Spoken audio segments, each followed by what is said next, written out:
നമസ്കാരം. പ്രധാന വാർത്തകൾ.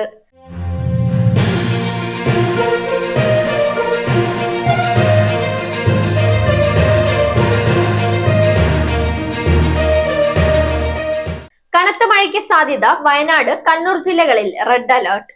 ഛത്തീസ്ഗഡിൽ മാവോയിസ്റ്റ് ആക്രമണം. സ്പെഷ്യൽ ടാസ്ക് ഫോഴ്സിലെ 2 ജവാന്മാർ വീരമൃത്യു വരിച്ചു. 4 ഉദ്യോഗസ്ഥർക്ക് പരിക്ക്.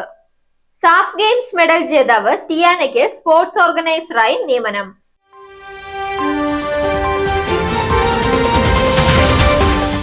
വാർത്തകൾ വിശദമായി.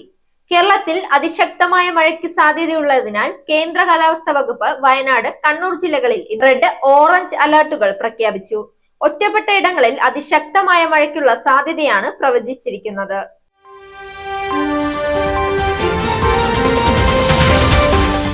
ഛത്തീസ്ഗഡിലെ മാവോയിസ്റ്റ് ആക്രമണത്തിൽ സ്പെഷ്യൽ ടാസ്ക് ഫോഴ്സിലെ 2 ജവാന്മാർ വീരമൃത്യു വരിച്ചു. 4 ഉദ്യോഗസ്ഥർക്ക് പരിക്കേറ്റു. ബീജാപൂർ സുക്മ മേഖലയിലെ വനത്തിൽ മാവോയിസ്റ്റ് വിരുദ്ധ ഓപ്പറേഷൻ നടത്തി മടങ്ങുകയായിരുന്ന സംഘത്തിന് നേരെയാണ് ആക്രമണമുണ്ടായത്.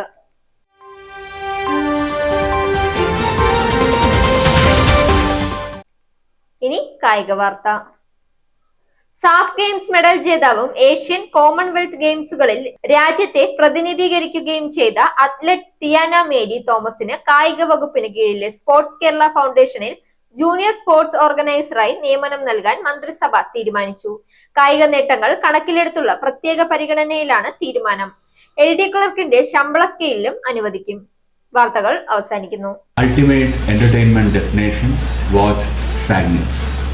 നേരിന്റെ വാർത്തകൾ നിങ്ങളുടെ വിരൽത്തുമ്പിൽ എത്താനായി സാഗ് ന്യൂസ് ചാനൽ സബ്സ്ക്രൈബ് ചെയ്തും ഷെയർ ചെയ്തും ഒരു ശരിയായ മാധ്യമ നിലപാടിന് നിൽക്കാൻ ഞങ്ങൾ നിങ്ങളെ ക്ഷണിക്കുന്നു.